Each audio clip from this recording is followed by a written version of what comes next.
តោះសរសេរអ្នកនរគ្នាពេលនេះយើងចាប់តាមចូលមេរៀនមួយទៀតគឺប្រភេទកោណមួយដល់ពេលដែលយើងចាប់តាមចូលជាតម្រងកោណនេះបានគឺយើងចាប់តាមសង់តម្រងបែបនេះគឺជារៀងត្រូវកោណសិនគឺជ្រុងពីខាងលើគឺស្មើគ្នាវាមានជ្រុងពីសងខាងស្មើគ្នាហើយកម្ពស់វាហ្នឹងគឺយើងយកតាមជាក់ស្ដែងធ្វើម៉េចឲ្យវាកន្លះជាត្រីកោណហើយយើងចាប់ផ្ដើមសង់រោចំណុចកណ្ដាលសិនរោចំណុចកណ្ដាលនេះហើយបានយើងឲ្យពីជ្រុងចំណុចកណ្ដាលហ្នឹងមកទៅខាងក្រោយវានេះទៅខាងក្រោយនេះគឺជាដំបងខាងក្រោយនេះដែរវាអាចមានជាដំបងពេលដែលយើងសង់កោណហ្នឹងហើយយើងទៅរោមុនដល់ពេលដែលយើងផាត់ស្រមោលហ្នឹងយើងត្រូវរោទិសនៃពលឺវាសិនអញ្ចឹងទិសនៃពលឺហ្នឹងគឺយើងឲ្យពីខាងណាក៏បានដែរស្រេចតែយើងចង់ឲ្យខ្លួនឯងអញ្ចឹងទិសពលឺនៅក្នុងរូបនេះខ្ញុំឲ្យមកពីខាងឆ្វេង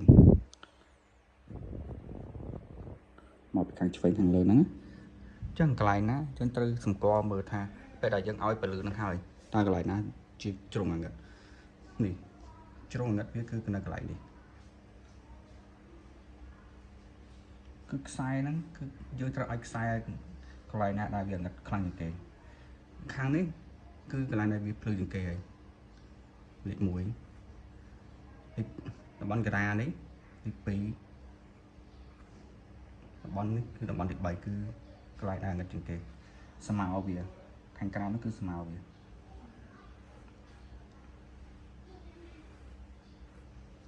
ស្មើនេះគឺលេខ4អញ្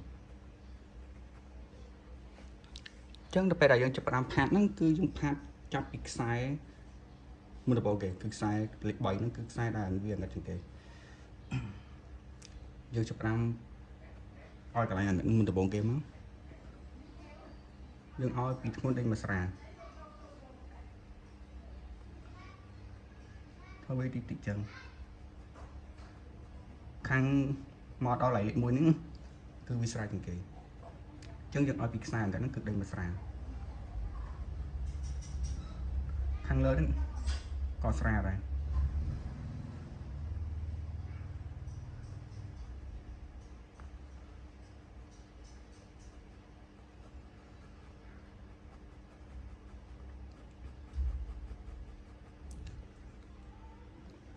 យើងឲ្យវាថ្នមដៃយើងឆ្កឹះពីកន្លែងដែល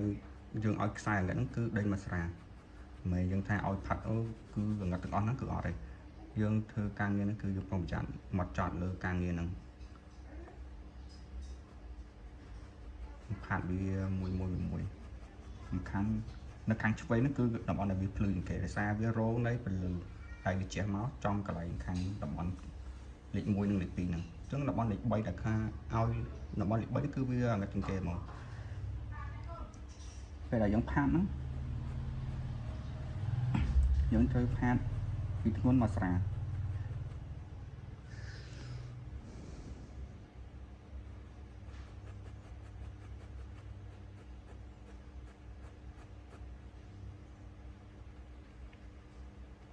ខាងលើដូចគ្នាយើងព្យាយាមធ្វើវាស្អាតមួយបដិញវា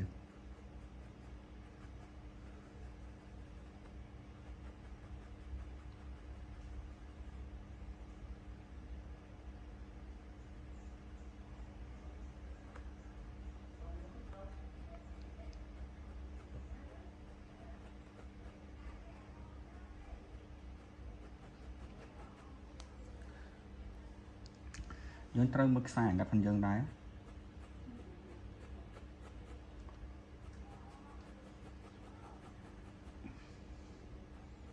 យើងសកត់ពីធ្ងន់មកស្រាលយើងធ្វើរបៀបចុះផាត់ចឹងច្រើនដងមកវារួចនឹងស្អាតបើយើងផាត់តាមមួយខ្សែតែតិចដងគឺរូបយើងគឺអត់តន់សពសាច់ឬមួយស្មាសាច់ស្អាតល្អចឹងផាត់តែច្រើនដងការងារហ្នឹង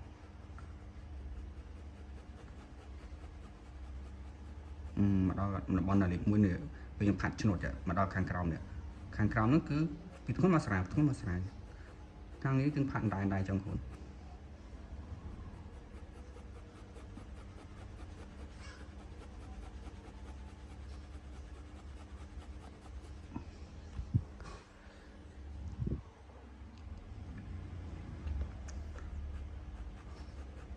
ហានវាមួយយកការងារនេះយកអបញ្ញាពេលយើងផាត់ធ្វើឲ្យយើងយល់ពីការងារហ្នឹងដើម្បីថាយើងមើលផលិតផលពេលការងារយើងចប់ទៅគឺការងារគឺថាឲ្យយើងចេញផលិតផលមកគឺការងារយើងយល់ឲ្យស្អាតអញ្ចឹងយើងត្រូវឲ្យយើងមានអារម្មណ៍ផាត់នៅការងារផ្សេងទៀតការងារកណ្ដូនេះគឺការងារមកចន្ទតិចបើយើងអត់ធ្វើការងារមកចន្ទទេគឺពេលដែលយើងរៀនកណ្ដូទៅគឺមានអារម្មណ៍ថាចង់រៀនទេ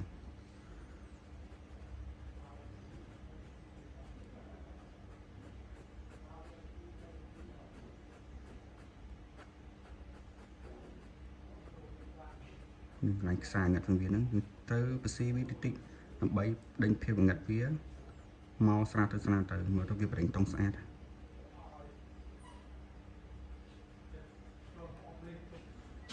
ព្យាយាមធ្វើវាតិច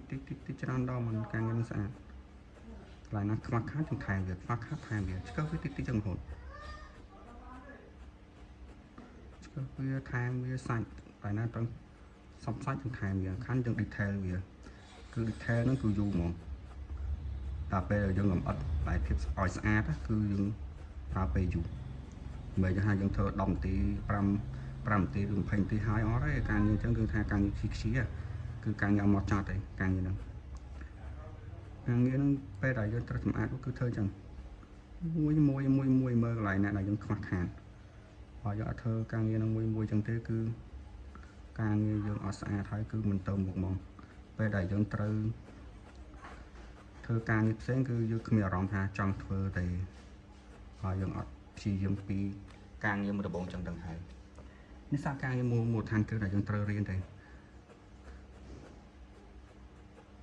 ចឹងយើងត្រូវតែស្វែងយល់មូលដ្ឋានគ្រឹះហ្នឹងបើយើងអត់ស្វែងយល់មូលដ្ឋានគ្រឹះហ្នឹងទេ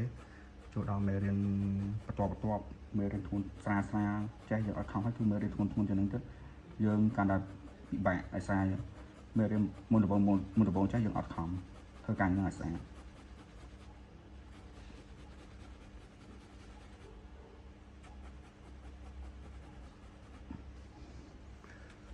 ធ្វើវាតិចឲ្យសពសាច់ស្អាតហើយចាំយើង detail វាតាមក្រោយយើងលម្អិតធ្វើវាចឹងហើយខ្ញុំនេះខ្សែកាត់យើងអ្នកត្រូវមើលខ្សែយើងផងយើងត្រូវបដិញវាឆ្កឹះវាមួយចឹងយើងចង់ផាត់ញីផាត់លុញមិនក៏បានដែរតាម style ដែលយើងចង់ផាត់ត្រេផាត់ឆ្នោតខ្វែងគ្នាមិនក៏បានដែរសំខាន់ឲ្យយើងយល់ពីកន្លែងណាងឹតវាកន្លែងណាពលឺជះមកអញ្ចឹងនៅបនខាងនេះ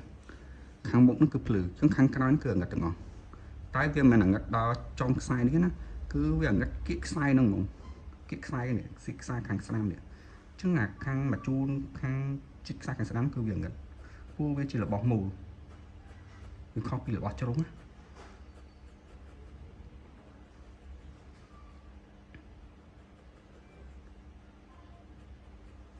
ឆ្កឹះវាមួយការងារហ្នឹងធ្វើយូរមិនយើងធ្វើផ្លិតហើយទេចង់ឃើញផលិតផលស្អាតការងារស្អាតយើងគឺព្យាយាមធ្វើវាមួយហើយយក detail តិចទៅឃើញរៀងចាប់ដើមចេញរំផាន់យើងមកហើយ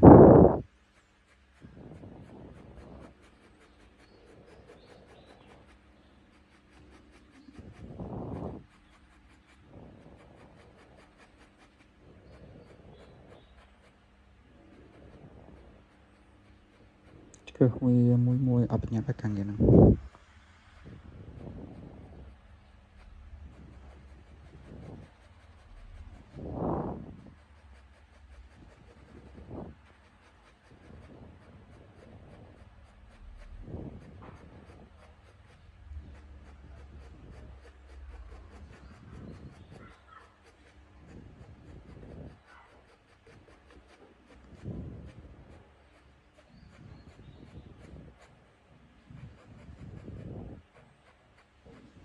យើងសម្អាតឡើងតិចទៀ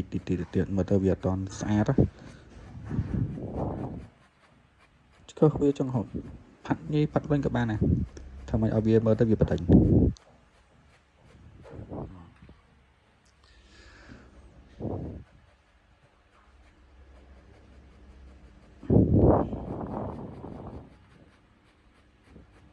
មានតែតន់សពសាច់ស្ទើរឡើយណាយើងថែមអូគ្រូនៅថែមច្រើនណាស់ ហើយនៅក្រោយយើងរូបដែលខ្ញុំត្រូវបរៀនយើងឲ្យយើងមើលទៅយល់ថាបេកនផាត់មិនពលឺមកមិនត្រូវប្រើតង់មិនខ្លះតង់ហ្នឹងគឺបើខ្ញុំប្រើខ្នាតដៃហ្នឹងគឺយើងប្រើហាស់ B សម្រាប់ចាត់តម្រងអីចឹងណាហាស់ B 2B សម្រាប់ផាត់តង់ទី1 4B 6B សម្រាប់កន្លែងណាដែលស្ទើរតង់ស្ទើរអីចឹងប្រើទម្ងន់រូបហ្នឹង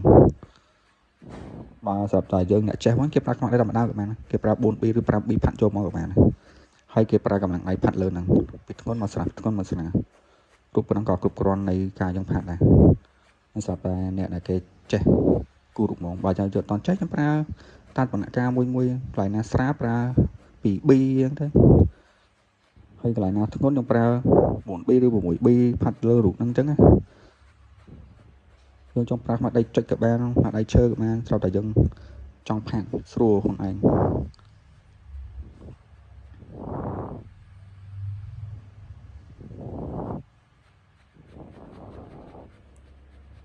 ផាត់យូរទៅរួចយើងតាមបដិញទៅហាន់ផាត់ឲ្យបដិញឲ្យវាបដិញគ្នាមិនខ្ញុំផាត់ឲ្យបដិញគ្នានៅតែម្ដុំមិនអត់ទេណាបើចឹងរួចយើងអត់ស្អាតទេឃើញទេហើយស្មើវាដូចគ្នាស្មើអញ្ចឹងយើងទៅកាត់ដាច់ឲ្យដាច់ហើយវាដាច់ចឹងមកកាត់វាដាច់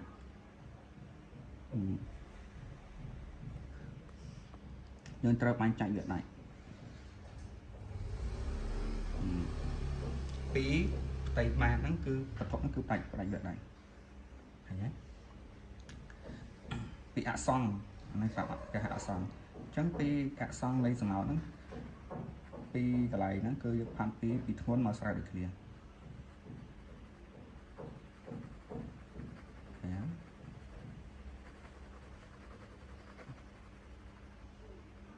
ពីធ្ងន់ពីស៊ីវាមកឲ្យចូលសាច់ពីគ្នាយើងទៅផាត់មកឲ្យចូលសាច់ពីគ្នាហើយបដិញតុងឲ្យវាបដិញស្មើពីធ្ងន់ពេញមកស្រាល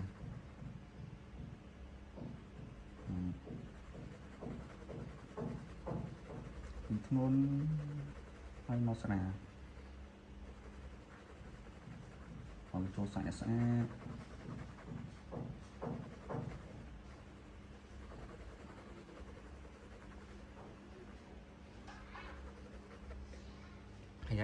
ហើយ background វិញមួយទៀត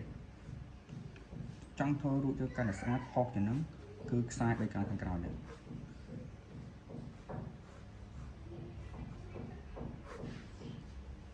យើងត្រូវថែ background វាត្រូវតែអាណិតខ្លាំងហ្មង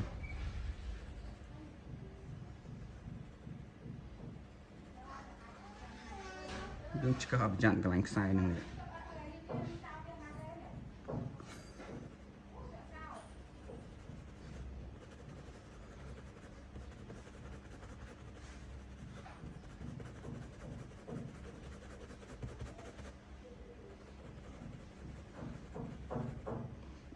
ពីខ្សែ background នេះធ្វើម៉េចឲ្យវាលេចរូបយើងកាន់តែស្អាតជាងមុនទៀតវាផុសរូបយើងមកមុខន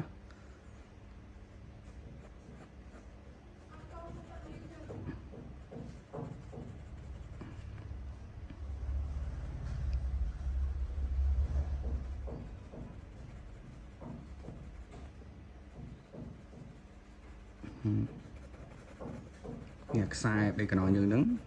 អាខ្សែដែលយើងឲ្យអក្សរវា background ខាងក្រៅហ្នឹងគឺធ្ងន់ឡើងលើស្រាលដែរមក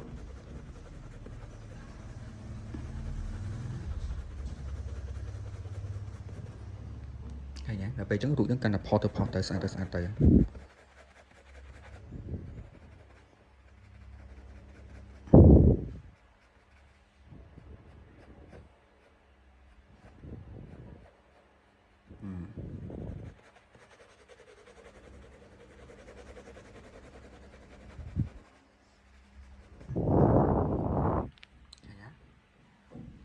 ខាងនេះដូចគ្នាយើងទៅផ្ដាច់វាស្អាតឡើងនេះ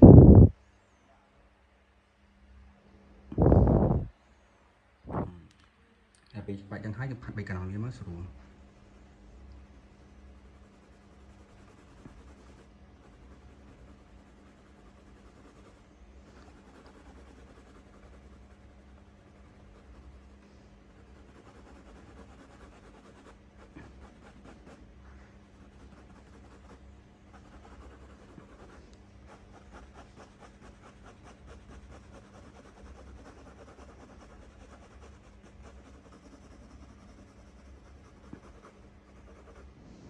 ពីអាខ្សែហ្នឹងដេញមកស្រាវដូចគ្នាឃ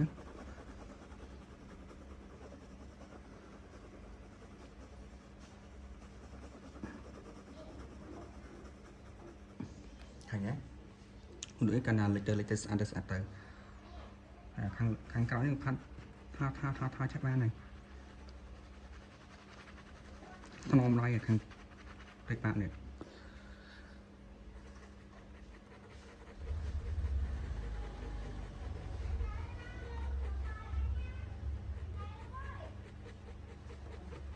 ថ្នមបាយទៅធ្វើជា3ក្រោនខាងក្រោយអញ្ចឹង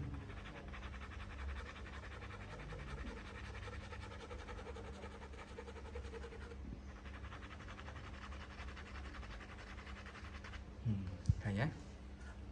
មើលទៅរូបយើងវារំលេចមកគឺតែស្អាតទៅវានឹកដូចច្រើនតែគ្រាន់តែខ្ញុំធ្វើជាមេរៀនបរិញ្ញាទៅអ្នកទាំងអស់គ្នាឲ្យ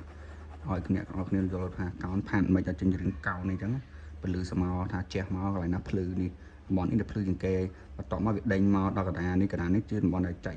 ខណ្ឌចែកគ្នាជាពីរតំបន់ហ្នឹងតំបន់ភ្លឺនេះកន្លែងណាជាងគេគឺតំបន់ទី3ដែលខ្ញុំផាត់មិនដំបងប្រាប់លេខប្រាប់អីអញ្ចឹងណាហើយនៅខាងនៅតំបន់ទី3ហ្នឹងក៏វាភ្លឺបន្តិចដែរដោយសារវាមិនមែនងឹតទេដោយសារវាទីរបស់មូលទាំងរបស់មូលដែលនៅខាងក្រៅរបស់មូលគឺវាភ្លឺបន្តិចទេវាងឹតនៅកន្លែងនេះតែខ្សែឲ្យមិនដំបងគេហ្នឹងខ្សែលេខ3ហ្នឹងណាចង់វាស្អាតជាងហ្នឹងទៅថែមវាណៃច្រើនដងទៀតមេរៀនហ្នឹង